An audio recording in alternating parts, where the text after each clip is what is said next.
قبل ما نبتدي كده يا صديقي، حابب اعرفك ان ده الجزء الرابع من كوجو، فلو عايز تشوف الاجزاء اللي فاتت هسيب لك اللينك في اول التعليقات او في صندوق الوصف. وقبل ما نبتدي ما تنساش تصلي على النبي عليه افضل الصلاة والسلام. ويلا نبتدي حلقتنا. بنشوف مارين بتزن عليها علشان تروح للاستوديو معاها، بتقول ان التكلفة هتبقى غالية فبيقرروا انهم هيتقسموا التكلفة. بعد كده بنشوف كوجو وجده بيقيم اداؤه في صناعة دوما، وهو بيكون قلقان علشان بقاله كتير ما اتمرنش، لكن بيقوله انت اتحسنت جدا، شكله سبب التحسن ده صنعك للبس مارين. بعد كده بيروح منزل مارين، بيرن الجرس محدش بيفتح، بيقول انا جيت بدري ولا ايه، بتفتح له وهو بيتحرج منها، لكن هي بتدرك كده بتقوله لحظة. بيدخل بيقدم لها هدية وبتشكره عليها وبتمشي كده، بياخد نفسه بيقول انا لازم امسك نفسي شوية، انا اول مرة اكون في بيت صديق ليا. بتجيله وبتقوله ممكن تتفضل بالدخول. بيقعدوا وبيتفرجوا على الانمي اللي فيه الشخصية اللي هيعملوا اللبس الخاص بيها. بعدين بيجي انمي تاني بيكون فيه بنت وولد لابسين نفس اللبس، بيعجبوا مارين على الاخر وهو بيكون عاجبه برضه. مارين بتدرك اللي هي بتقوله، بتبص عليه كده وبتكون محرجة على الاخر. بتفضل تاخد شهيق زفير لحد ما بتهدى، بتبص تاني ومش قادرة تقاوم مشاعرها، والواد ولا واخد باله وهي بتكون بتطلع قلوب كده يا صديقي. وطبعا زي ما انتوا عارفين بطنها بتطلع صوت بتقول انا نفسي الارض تنشق وتبلعني حالا.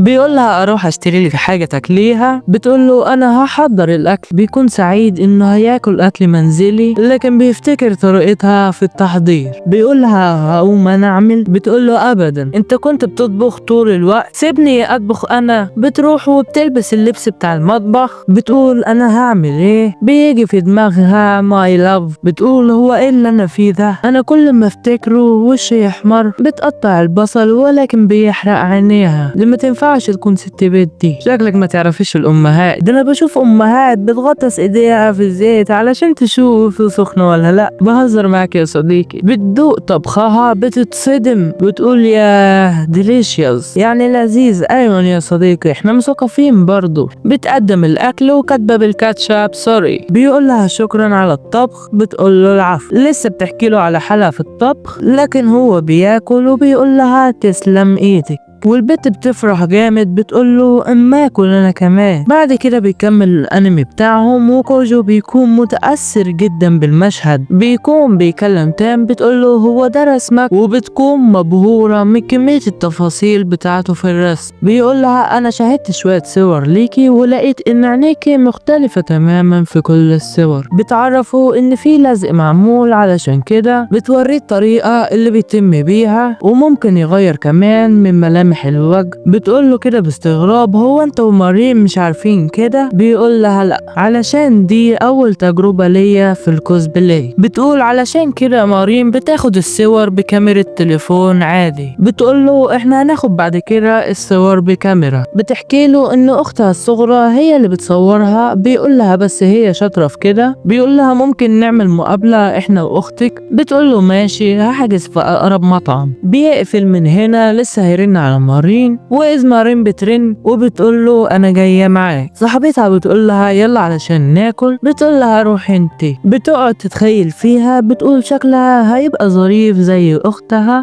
لكن بتخالف التوقعات يا صديقي. بيصدموا من شكلها وهو انها اكبر حجما، وكمان انها في الاعداديه. وبتعرف عن نفسها وبيكون اسمها شينجو. بتقول لهم سررت بلقائكم وهي متوتره. مارين بتقول لها انت ضخمة، والواد بيقول لها يخرب بيتك هتودينا في داهية. بعدين بتقعد وبتوري الصور بتاعت اختها اللي هي مصورها لها، وبتعجب مارين على الاخر. بتقول لها انت جامدة قوي في الصور. بتقول لها شكرا. تام بتقول لهم انا طلبت منها انها تصورني بس، لكن هي عملت حساب ونشرت الصور عليه. بتقول لهم كان غرضي بس اوريهم صور اختي الظريفة، لكن ناس كتير تفاعلوا مع الصورة وجالت تعليقات كتير كتير لكن انا ما ردتش على اي حد اطلاقا. بتقوله انا بعمل الكوسبلاي لنفسي، مش مهم اراء الناس لكن انا بيهمني رأيك يا صديقي، ما تنساش اللايك والاشتراك. مارين بتشوف الكاميرا بتعجبها على الاخر وبتقعد توريها مميزات الكاميرا. بيقول لها سؤال، وهو في فرق بين التليفون والكاميرا؟ بتقول له اكيد، لان الكاميرا تقدر تغير الخلفية بكل سهولة. مارين بتقول لها انت مش بتحب الكوسبلاي؟ بتقول لها لا، بحب اخد الصور بس. بتقول لها ممكن المس الكاميرا؟ بتاخد كام صورة. ضحكتني اللقطة دي بصراحة. بتقول لازم اشتري واحدة. الواد بيبحث عنها بيلاقيها عاملة ألوفات وبالملايين وبيصدم من المبلغ. مارين بتقول له ماله الموبايل؟ 100 100 اهو ما قصرش. بتقول لهم نتقابل بقى في المحطة، ده المكان اللي هياخدوا الصور فيه. بيروحوا هناك ومارين بتدخل هي واخت تان. بعدين كوجو بيدخل لكن بيشوف تان واقفة. بيقول لها في مشكلة. بتتعصب وبتقول له يلا بينا. ومارين واختها بيستكشفوا المكان وبيلاحظوا ان السما هتمطر. بنرجع ليهم تاني والواد بيشوفها واخدة جنبه وما بتتحركش. بيقول لها انت بخير؟ بتقول له انا بخير بس تعبانة شوية. بيدرك كده بيقول لها تستنين على الباب. بتزعق له. بتقول له انا لازم اعتاد على المكان علشان اقدر اخد الصور. بتقول له انت عندك حلم؟ بيقول لها اني ابقى ماهر في صنع الدمى. بتقول له حلم جميل،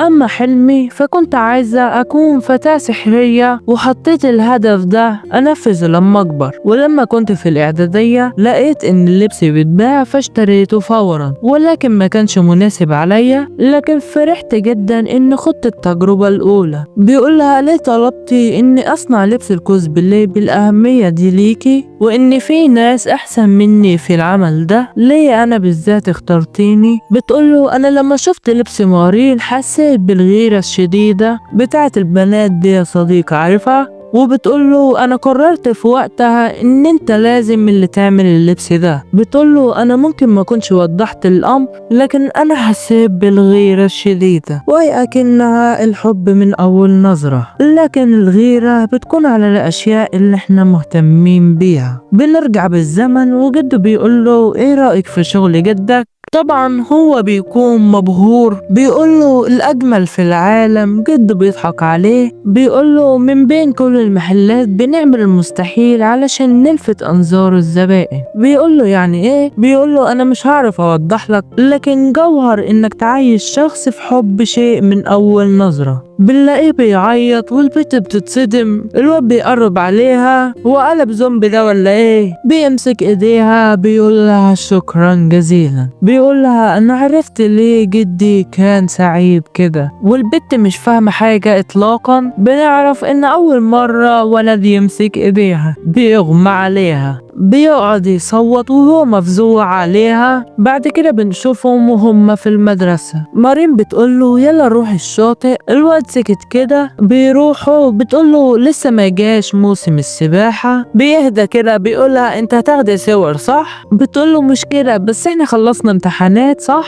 بيقولها اه. واحنا في يوليو صح؟ بيقولها اه. هنروح الشاطئ. بيتعصب شوية. بتقوله ما تجيبي يا عم شوية بطاطا من اللي معاك. لسه بيطلع بوم البرجر بيتسرق منه. دي لو مسكته هتنتفريشه وهو حي. بعدين بيمشوا وبيبقى لسه طاير وراهم، عارف ان في اغبياء على الشاطئ. بيقولها مش لازم ناكل في مكان غير ده. بتقوله بعد ما مشينا ده كله. بيقولها طيب. بيرمي البرجر للنسر وبيمشي، وهي بتضحك على تصرفه. وبيبقى معهمش الا واحد بيديهولها. بتقوله ثانكس وبتعمل معاها حركة جدعنة وبتديله نص البرجر. بيقولها لذيذ. بتقولها عايز عصير؟ بيقولها شكرا. بتقوله الجو جميل جدا هنا. بيقولها فعلا. بتقوله طيب يلا علشان نروح البحر. بتقوله امسك كده وبتقوله يلا، وبتبقى مستمتعة اخر حاجة. بتقوله يلا تعالى. بيقولها انا جاي اهو. بيقرب وموجة بتيجي عليه وبيتوتر. بتقوله انت ولا اكنك اول مرة تروح البحر؟ بيقولها فعلا. بتقوله مستحيل ازاي؟ بيقولها كل اللي كنت بستمتع بيه هو صنع الدمى،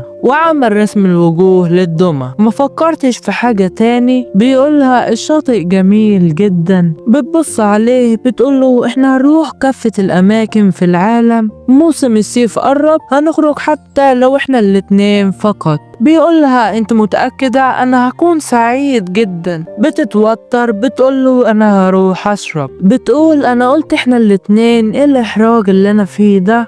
لو شاف وشي انا ممكن اموت فيها. بتبص عليه وبتقوله فعلا المنظر جميل. بتاخد الواد صورة وبتعجبها كده يا صديقي. بعدين بيمشوا شوية في البحر وهو بيقع وبيفضل ينادى عليها. وكده بنكون وصلنا لاخر الحلقة. فلو عجبتك يا صديقي ما تنساش اللايك والاشتراك وتصلي على النبي عليه افضل الصلاة والسلام، وانتظرنا في اللي جاي علشان هيبقى دمار حرفيا. والسلام عليكم ورحمة الله وبركاته.